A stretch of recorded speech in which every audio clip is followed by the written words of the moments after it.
Yesterday, I met with the electrician who is going to be doing all the wiring, and we did a walkthrough of the entire 3 units and picked out where all of the light switches go and what they control and how many lights are everywhere and all this. So everywhere you're going to find these little scribbles on the walls now. This is a switch for 4-inch cans in the soffit outside. This is a switch for the 3 sconce above the beam in this room. So the entryway's gonna have 3 sconces now. We've picked out locations for the sconces. And then 2 switches here. And it was like a 4-hour adventure of just walking around thinking about where all the switches go and lights and outlets. So we're gonna have an outlet down there to charge any electric bicycles or electric things for bikes, like. Is that what the 3 inches? No, that's the that's the little symbol with the circle with the 2 lines. That's an outlet. Okay. So you'll see those on the walls too. There's one here, and then the cabinet outlets are going to be a different plan because that's going to have to be based on the actual cabinet drawings. But we'll do an outlet inside the cabinet too. But let's go on a little walk. Talk about some of the fun. Outlet. It's so dry in here. It is so dry in here. How did that happen? Because we did, I will note, we had a torrential rainstorm like not that long ago. So. Amazing what happens when you have a roof. Okay, interesting updates in here. Let's see. Laser printer in your new cabinet. So you're gonna get a dedicated 20 amp circuit for the laser printer. So that'll be inside there. You get two sets of switches. First switches are here. Sconces too? Oh, this was an interesting thing. Yeah, sconces. When we were walking through, we were like, which way does the door swing? Because if you swing this way, that's the natural way because you enter into the room. Yeah. But if it swings this way, you kind of have to walk around the door to get in. But if it swings this way, there's no room for light switches here. Oh. And you can't reach around the back for light switches. So you would want to swing it this way so you can hit the light switches, but it doesn't work. So we're doing something that you don't normally do, which is outward swinging door for this room. Because it'll open this way because this wall is empty. So open like that, then you walk in, flick on the light, and you get 1, 2, 3 switches here. So one is the 4 can lights, you get the sconces, and you've got the chandelier hanging pendant. And then over here, this is my, up here, it's my chandelier yeah, above this window, this like divided window, and then my desk will be like L-shaped here, probably. Yeah. The desk situation is still TBD. One of the things I wanted to do is I love when closets are well lit. So every closet is getting lights. And I wasn't sure what kind of lights to do. Can lights are kind of weird in closets, but the electrician had a good idea, which is that on the top part of here, inside, there's gonna be a little strip all the way across. And then there's a switch outside the closet for each one. So every closet now in the whole place has interior lighting. Fantastic, love it. Let's go to the litter box. This one, this whole situation is just everybody who comes through here to like talk about what's going on when they're installing things is so confused by this. It's very confusing. You look and you're like, why is there a little hole down there? And then he was like, oh, can I put an outlet here? I was like, no, this is the door. This is how the cat enters. So we are going to have an outlet back here so that we can plug something in there if we ever need to. Because again, do it now because you can't do it again later.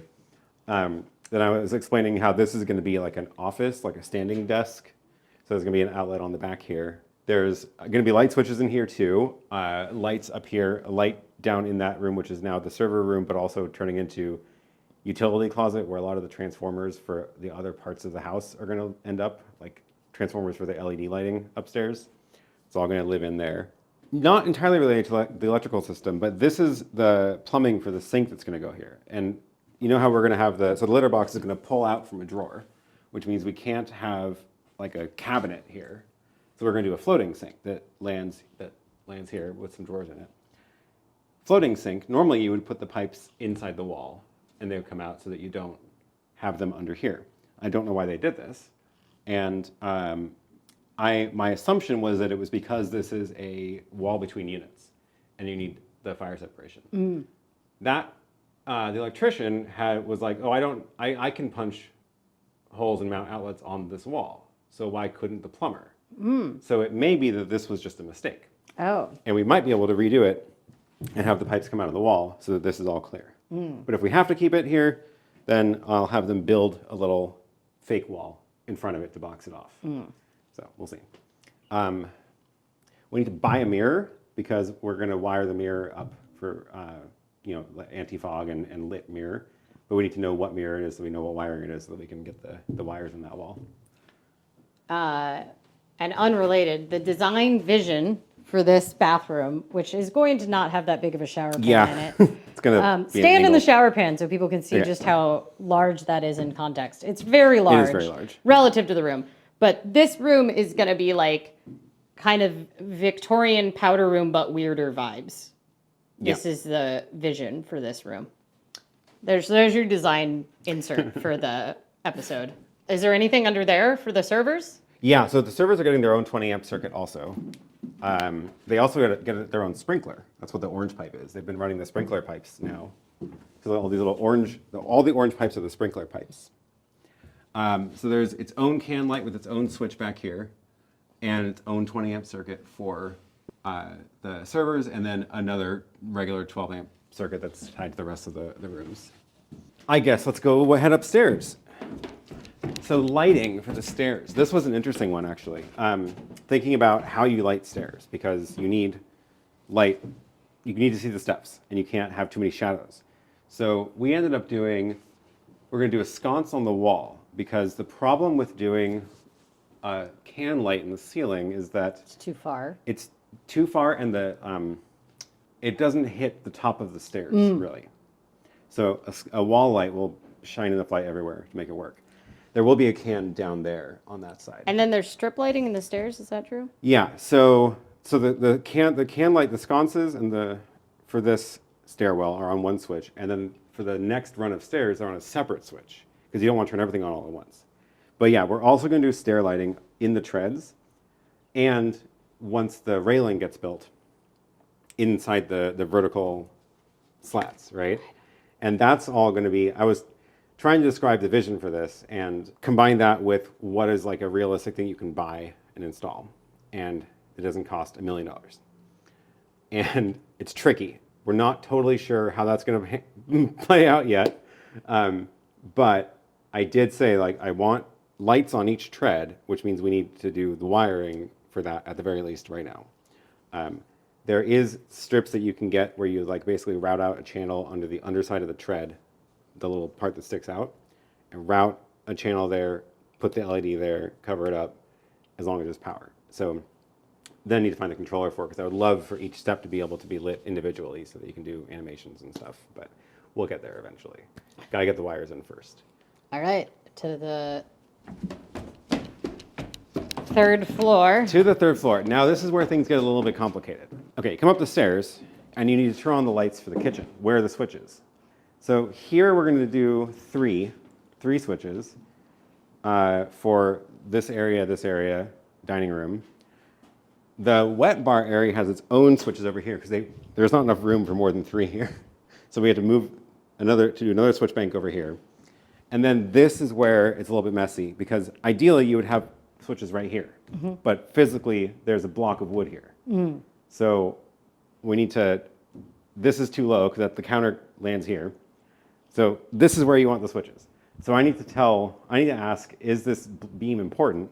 Because I don't think it is, because this was added much, much later. Isn't it needed for the counter, though? No, because the counter is that high. Oh. Yeah, it's super weird. They built this wall the wrong height originally, and they fixed it by adding this giant beam on top. Because I guess it was easier than doing all the little tiny cuts. Yeah. Right? So I don't know how. Also, this is where the outlets would go on the back of the counter. Oh, God. Right?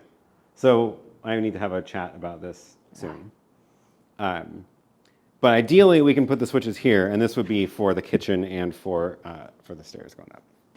What's going on in the kitchen? Anything weird? Nothing weird in the kitchen. Everything's pretty straightforward. What's the lighting for our like built-in seating look like? That's going to be overhead on separate switches than the kitchen, I believe that's what we ended up with. And then the inside cabinet for the wet bar lighting and its own can lights for that as well. Okay. Are we doing any lighting like in the hallway? That was actually a thing we talked about whether the little, door square there needs lighting, and we landed on probably not, because there's going to be 4 lights in this room, Okay. and that means that one of the lights will be basically here, which will shine enough light into there so that you can see it. And it didn't seem like it was worth adding another light and switch just for that one spot. All around the top edge, here and here, we're going to do a little molding that sticks out and put a strip light in it. And I had always pictured like LED strip that you buy and tack down, but the electrician actually recommended this much, much cheaper and easier alternative, which is you can buy rope lights that run on AC power. So instead of needing to do a transformer that drops it to 12 volt, you can just get a rope light and you just plug it into an outlet. And then you switch the outlet with a switch. And it's much cheaper because you don't have to the light's cheaper and the labor is cheaper and everything is simpler. So probably end up with that. But the effect is about the same. You get the light shining up on the ceiling behind a little strip. So we're gonna do that here and in the bedroom and downstairs in the couple of the other units as well, because it looks super cool. Okay, so karaoke room, which is really what this room is officially referred to. It's officially karaoke room. It's a multi-purpose room. We don't have a very solid plan for the layout of this room. So what I did was basically say, let's just put outlets everywhere so that we can change our mind later.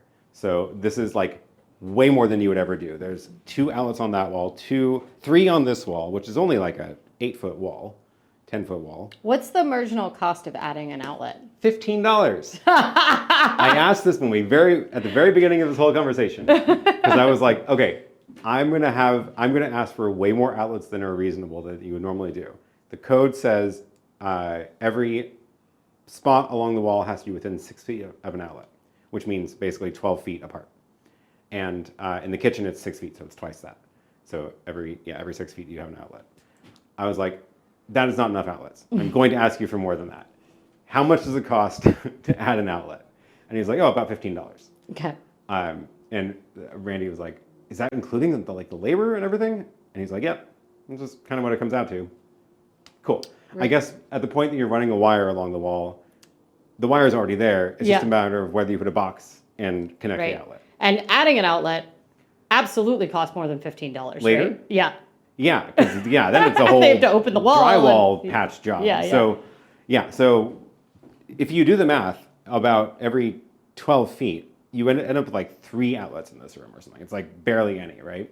So we're doing there, 3 on that wall, 1 over there, and then up on the ceiling too. So there's in the center of every wall is also an outlet. Oh yeah, there's ceiling outlets in my office as well. We didn't mention those. Oh right, yeah, on the actual ceiling. So that's hopefully for so you my can hang your studio lights. Studio lights in there, yeah, without having to have a big floor light. It was really interesting walking through here, trying to think about when you enter a room, where do you reach instinctively for the light switch, and like what is your expectation of that? And also once you consider door swings and things like that. So this door opens this way, it'll land here, and the switch is here. So it's like the first thing past the door, because there's, again, no room here. This would have been an intuitive place for it, but it's not big enough. So that's the switches for the bedroom. Bedroom is nothing fancy. We are going to do 4 cans, but we are going to have that strip light around the edge also. Do we have a chandelier? A ceiling fan? Oh yeah, ceiling fan? I think not, because I don't see a switch for it there. Can we add one? Is it too late? It's not too late. We can do it. Because we talked about that, and I think we need it. It's hot already in here, right? It is hot in here. It's significantly hotter in this room than it was in any other. Yeah. Okay, so on the roof, the switches for the roof are all on the inside here. So the ceiling of the roof will have 4 cans around it, and then that'll light up, really bright, light up the whole thing. Which you don't always want. Sometimes you want more of a mood lighting.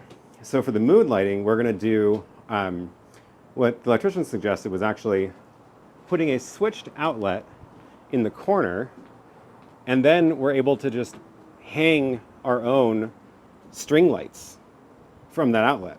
What about the dumbwaiter? I believe the dumbwaiter gets powered from below. Is there an outlet? Well, yeah, there's a whole spec sheet for how you do that. So Okay. that's a weird enough thing that like The electrician the has electrician it? knows Okay. about that situation. We're gonna do an outlet there, and then I also asked for power up inside the roof, so we can put a pump for the misting system. I think that's it. Yep.